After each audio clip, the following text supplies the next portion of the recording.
De la touche, j'espère que vous allez bien. Michael Ben Simon, le super Golden Boy.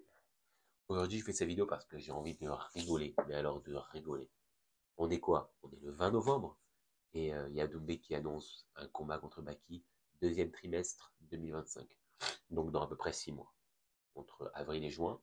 On est en novembre, entre 5 et 7 mois, quoi. Mais les mecs, ils pensent qu'ils annoncent le combat, en revanche, entre Conor McGregor et Khabib, par exemple. Genre, les gars, attendez, je vous annonce un truc de fou. Le combat le plus attendu du siècle. Mais arrêtez, les gars.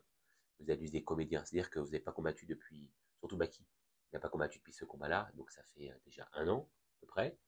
Donc 1 an et demi sans combattre. C'est ridicule. Quand pour un combattant, le mec qui disait qu'il allait à l'UFC, arrête de prendre les gens pour des cons, en fait. Et Doumbé, c'est pareil. Pour des combats de merde. Il peut parler sur les réseaux. Il utilise ce combat-là pour faire le beau, alors qu'au final il s'est ridiculisé. Tu vas faire quoi? Tu vas te re-ridiculiser?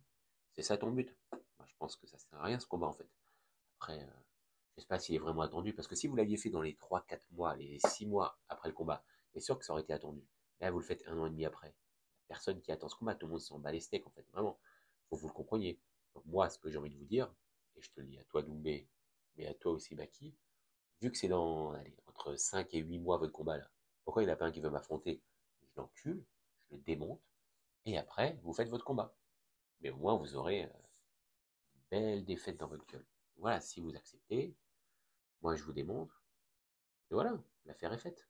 Mais je sais bien que vous n'aurez jamais les couilles, parce que vous avez trop de risques à prendre en prenant ce combat. Et vous ne prendrez jamais de risques, parce que vous êtes des mecs qui ne prenaient pas des risques. Ça se trouve, votre combat, il a été arrangé, le coup de l'épine, c'était arrangé pour que vous puissiez faire une revanche assurée et demander plus d'argent. Parce que vous êtes des mercenaires, mais ça, personne ne peut vous en vouloir. Vous avez raison d'être des mercenaires. Mais la façon de faire, elle n'est pas bonne. Moi franchement, je pense même que votre combat, il a été arrangé pour l'épine. J'en suis même quasiment certain. Pour pouvoir vendre votre combat de merde, de revanche et tout. Tout le monde s'en bat les couilles de votre revanche de merde. Par contre, un combat contre un outsider, comme moi, je pense que les gens s'intéresseront beaucoup plus. En tout cas, moi, je vous prends, vous deux. Celui qui veut, même si j'en bats un, je prends l'autre après. Enfin, si j'en bats un, quand j'en battrai un, je prendrai l'autre après, avec grand plaisir. Mais moi, je vais vous montrer que vous êtes des fraudes du MMA. Doumbé, il n'y a rien à dire sur le palmarès de kickboxing. Rien à dire, pas une fraude du tout. En MMA, mec, t'es une fraude, t'as pris que des cassos, t'as pris que des blaireaux, t'as pris que des mecs qui étaient faciles à battre, que même avec. Déjà, tu as raté une pesée. Bon, tu me diras, Baki aussi, il a raté une pesée. Ridicule, ridicule en fait. Vous vous prenez pour des professionnels, mais vous n'êtes même pas capable, alors que vous faites que ça de votre vie, de réussir une pesée. Donc moi, je comprends pas en fait. C'est un peu honteux, alors qu'il y en a qui font 3 à 4 combats à l'année, qui ratent pas de pesée, alors qu'ils perdent énormément, qui quittent énormément. Et les mecs, on n'entend pas parler d'eux, parce qu'ils font pas de bruit. Vous faites que du bruit pour rien, votre combat là, mais vous êtes. Les mecs, c'est Khabib et McGregor, quoi. Enfin voilà, moi je trouve ça ridicule. Donc je pense que tous les interlocuteurs, ou presque, à part ceux qui vous lèchent les bouliches, là, à part eux, je pense que tout le monde est d'accord avec moi. Donc en fait, votre combat, bien sûr, vous allez le vendre, parce il y a du monde qui veut s'intéresse. On va dire, ce sera le seul combat de la soirée à regarder. En plus, ce sera dans Paris, donc tous les Parisiens, pour une fois qu'ils peuvent avoir un gros événement de MMA dans Paris, ils y vont, comme pour l'UFC Paris, comme pour le PFL Paris. Enfin, les gens viennent, comme le Bellator Paris. Les gens se déplacent parce que c'est des grosses organisations qui viennent dans la ville, mais c'est pas spécialement pour vous.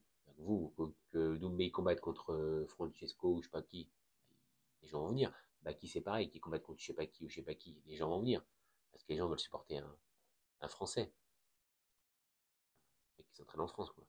Donc voilà, mais moi je pense sincèrement que votre combat c'est de la pipe. C'est de la grosse pipe. Et au final, vous surfez dessus parce que vous avez rien d'autre à faire, parce que vous savez très bien que si vous prenez des grosses têtes des organes du PFL, vous faites défoncer, donc votre place à l'UFC, elle est plus que capoute. Au final, c'est juste pour gagner du temps. Même pour Baki, c'est juste pour gagner du temps au final. Bon. Moi, je vous propose, les gars, vous m'affrontez. Je prends un dans 3 mois, je prends l'autre 3 mois plus tard et je vous démonte les deux. Les deux. Relevez le défi, ayez des couilles, répondez à cette vidéo. Moi, je vous pète la gueule.